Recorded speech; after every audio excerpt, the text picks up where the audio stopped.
आशा करता हूं आप सब बहुत अच्छे होंगे। मेरा नाम है सिद्धांत अग्निहोत्री। स्टडी ग्लोस पे आपका बहुत बहुत स्वागत है। दोस्तों, ये तो सबसे पहले आप समझ लीजिए कि बहुत ही इंपॉर्टेंट सेल है। साल की सबसे बड़ी सेल हमने लॉन्च की है। सारे कोर्सेज पे एक्स्ट्रा 30% ऑफ है। कूपन कोड दिवाली यूज करना है। इतनी बड़ी सेल फिर नहीं आने वाली है, ठीक है?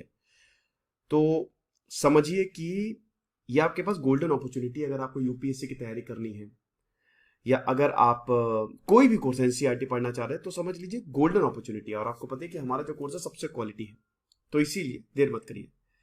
चलो, हम बात करेंगे कि आज जो शादियां हैं वो आखिरकार क्यों टूट रही हैं, इसकी तो बात करेंगे। लेकिन सबसे बड़ी बात यह है कि कब आपको किसी भी रिलेशनशिप और शादी से बाहर आ जाना चाहिए, ठीक है? वॉयलेंस जब हाथ उड़ जाए, चाहे वो लड़की का हो चाहे वो लड़के का हो। देखिए, पहले का जमाना कैसा था? सप्रेशन, महिलाओं को सप्रेस किया जाता है, आदमी को भी सप्रेस किया जाता है। सप्रेशन दोनों जगह होता है। वॉयलेंस आपको बता दो कि जैसे अभी एम्बर हर्ड और जॉनी डेप का केस था, तो जॉनी डेप ने कहा कि एम्बर हर्ड मुझको भगा भगा के मारती थी, तो दोनों तरफ से ही है। हाँ, औरतें ज्यादा पिटती हैं, ये बिल्कुल सही बात है। अब अगर मान लीजिए किसी भी पॉइंट ऑफ टाइम पे अगर वॉयलेंस हो, लीव दैट रिलेशनशिप, तुरंत। सोचना ही नहीं है। आपको लगता है सुधर जाएगा, सही हो जाएगा, कुछ भी नहीं होने वाला। यहां पे ये टाइम्स ऑफ इंडिया का एक बहुत ही अच्छा एडिटोरियल है और मैंने अपने इनपुट्स भी ऐड किए। तो यहां पे ऑथर जो है वो काफी कुछ बताती है, यहां पे स्टोरी शेयर करती है कि बहुत ही एक रोमांटिक रिलेशनशिप, एक लव मैरिज एक इंटेंस वॉयलेंस में बदल गई। हर तरफ चीखे, सिर्फ सिसकियां, गालियां, जिसने खत्म कर दिया पूरे परिवार को और खत्म कर दिया उस लड़की को। और बड़ी बात यह है कि वो लोग जॉइंट फैमिली में रहते थे। औरत पिट रही है, मां बाप अच्छे से बढ़िया खाना खा रहे शाम को, ये चीज है। उनके इनलॉज को पता था कि पीटा जा रहा है। और ये दोस्तों, मेरे पास खुद भी इतने केसेस आते हैं, मैं आपको क्या ही बताऊं। और मैं समझा समझा के थक जाता हूं कि भाई ये करना है, बट कहीं ना कहीं वो चीज होती नहीं। अभी उसका भी रीजन मैं बताऊंगा कि औरतें, स्पेशली औरतों के साथ ज्यादा होता है, तो क्यों बाहर नहीं जाती है? क्योंकि हमारी दुनिया है patriarchy, trapping both the genders. Yes, WHO के हिसाब से, वर्ल्ड हेल्थ ऑर्गेनाइजेशन के हिसाब से 1 in 3 या 30% जो औरतें हैं वो फिजिकल या सेक्सुअल वायलेंस फेस करती हैं अपने लाइफ टाइम में। ऑलमोस्ट 1/3, 27% ऑफ वुमेन 15 साल से 50 साल की उम्र में उन्होंने या तो फिजिकल या फिर सेक्सुअल इंटीमेट पार्टनर वायलेंस, जो उनका मेन पार्टनर होता है जिसके साथ वो इंक्लूडेड होता है, वो फेस किया है। ये चीज है। सबसे पहले आपको ये समझना चाहिए कि अगर मैरिज बहुत समय तक वायलेंट रही है, वैसे तो वायलेंस अगर जरा सी भी हो आप निकल जाइए, चाहे वो आदमी के साथ हो रही चाहे औरत के साथ हो रही हो। लेकिन एक दिन ऐसा आता है कि जब आपको बस that's it, enough is enough. यहां पे एक कहानी और बताई गई है कि बेडरूम का डोर थोड़ा सा खुला था, बाय मिस्टेक मुझे मार पड़ रही थी और मैं बाहर देख रही थी, तो मेरा 5 साल का बच्चा जो है मुझे पिटते हुए दिख रहा था। ये चीज, अभी आपने बैंगलोर का वीडियो देखा, कैसे वो बच्चे का बर्थडे मना रहे थे और वो आदमी उसको लगातार पीट रहा था। उस समय उसको ये लगा कि मैंने अपनी डिग्निटी खो दी है, मैं अपने बच्चे को कभी बचा नहीं पाऊंगी, क्योंकि वो भी ऐसे ही हो जाएगा। वो सिंगल मोमेंट ऐसा था कि बस मैरिज खत्म। और तब उसने बोला कि अब मैं निकल जाऊंगी अपने बच्चे को अपने साथ लेके। उसके पेरेंट्स सपोर्ट नहीं कर रहे थे, लेकिन स्टिल फर्क नहीं पड़ता। Legal procedure, societal prejudice, judgments, life difficult होगी बट इससे तो बेहतर होगी। मैं यही समझाता हूं कि कितना भी देखो, इससे तो बाहर निकल जाओ, कुछ भी कर लोगे, लेकिन इससे तो बेटर ही लाइफ होगी। ये तो नर्क है, जीता जागता नर्क है। बहुत लोग जो अब्यूजिव रिलेशनशिप में नहीं रहे हैं वो ये शायद नहीं समझ पाएंगे।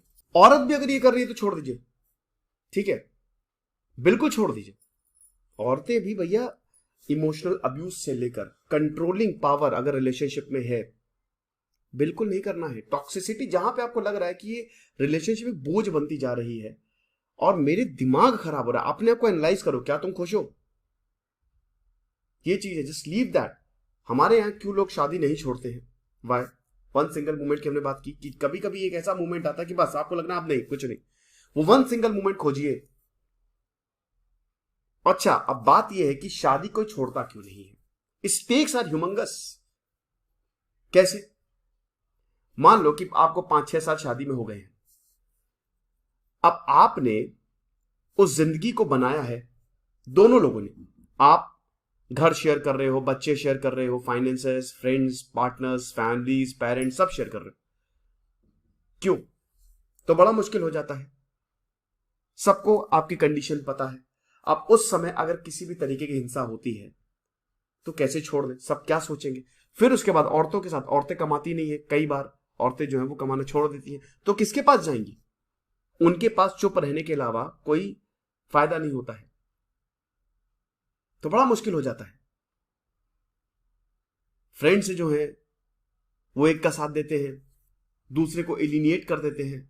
फिर societal angle, it is the loss of everything, identity ही चली जाती है। और इसके बाद आता है पीटीएसडी, पोस्ट ट्रॉमेटिक डिसऑर्डर, जो कि बहुत डेंजरस होता है। आपको पता है कि कब आपकी शादी खत्म होगी। एक सिंगल मोमेंट होता है जब आपको ये डिसाइड करना पड़ता है कि मैरिज रिलेशनशिप खत्म, लेकिन हम उसको इग्नोर करते रहते हैं, हम उससे फेमिलियर हैं। मेंटल हेल्थ काउंसलर मौसमी गंगोपाध्याय का ये कहना है। वेस्ट बंगाल स्टेट पुलिस जो है बहुत सारे औरतें और मैरिड कपल्स को काउंसल करता है। तो वो एक पर्सन के बारे में बताती है कि उनकी वाइफ ने टेक्स्ट किया था कि अब खत्म हो गया, सब खत्म हो गया, अब इससे ज्यादा मैं नहीं बर्दाश्त कर सकती। ये चीज है। चीटिंग, कई बार ऐसा होता है चीटिंग। अगर चीटिंग हो रही है, that's it, no need to stay in that relationship. और आपको झगड़ा करने की जरूरत नहीं है। रीजन बताओ, निकलो। Block, no contact rule. अगर आपका हस्बैंड चीट कर रहा है, अगर आपकी वाइफ चीट कर रही है, निकलो यहां से। हालांकि चीटिंग के लिए तो मैरिज एंड नहीं होती है, रेयरली एंड होती है। वैसे चीटिंग है एक बहुत बड़ा इशू, बट स्टिल अगर ये है, मत जाइए। इमोशनल अब्यूज बहुत ज्यादा होता है। एक 80 साल की 80s में दादी अम्मा की कहानी बताई है, जिन्होंने डाइवोर्स फाइल किया। 80 साल की थी, उन्होंने कहा कि ना डाइवोर्स। हर कोई शॉक्ड में कि ऐसा क्यों? उन्होंने बोला अब मेरी बच्ची को जी जिंदगी मैं अच्छे से जीना चाहती हूं। उनके बच्चे पोते सबने बोला अरे क्या कर रही हो दादी, ये क्या? दादी दादू क्या हो गया? क्या ना, मैं नहीं रह सकती। क्यों? क्योंकि अब मैं बर्दाश्त नहीं कर सकती। हर चीज में मारा जाता है, डांटा जाता है, कोई फाइनेंशियल इंडिपेंडेंस नहीं है, मैं वल्नरेबल हूं, मेरी कोई भी इच्छा पूरी नहीं की जाती है। नमक कम तो मार दिया जाता है, छोटी छोटी बात पे प्लेट फेंक दी जाती है अगर खाना सही नहीं हुआ, कपड़े सही से इस्त्री करके नहीं दिए तो उसमें मारा जाता है। ये चीज, the thing is freedom to live. यही फ्रीडम टू लिव बहुत ज्यादा जरूरी है। कोई भी रिलेशनशिप, फ्रेंडशिप या मैरिज तभी खत्म होती है जब डिसरिस्पेक्ट होती है। अगर डिसरिस्पेक्ट, अगर आपकी इज्जत नहीं की जा रही है, खत्म करिए। और अब होता है कि एक को चुप बैठना पड़ता है, फायदा ही क्या? अगर दूसरा इंसान आपको बार बार ये बता रहा है कि तुमको चुप बैठना पड़ेगा, तो वो इंसान बहुत डेंजरस है। आपको फिर सेफ, सिक्योर, एक्सेप्टेड फील करना है ना। आप चाहते हो कि आप वो हो जो हो, कितने भी खराब सिचुएशन हो।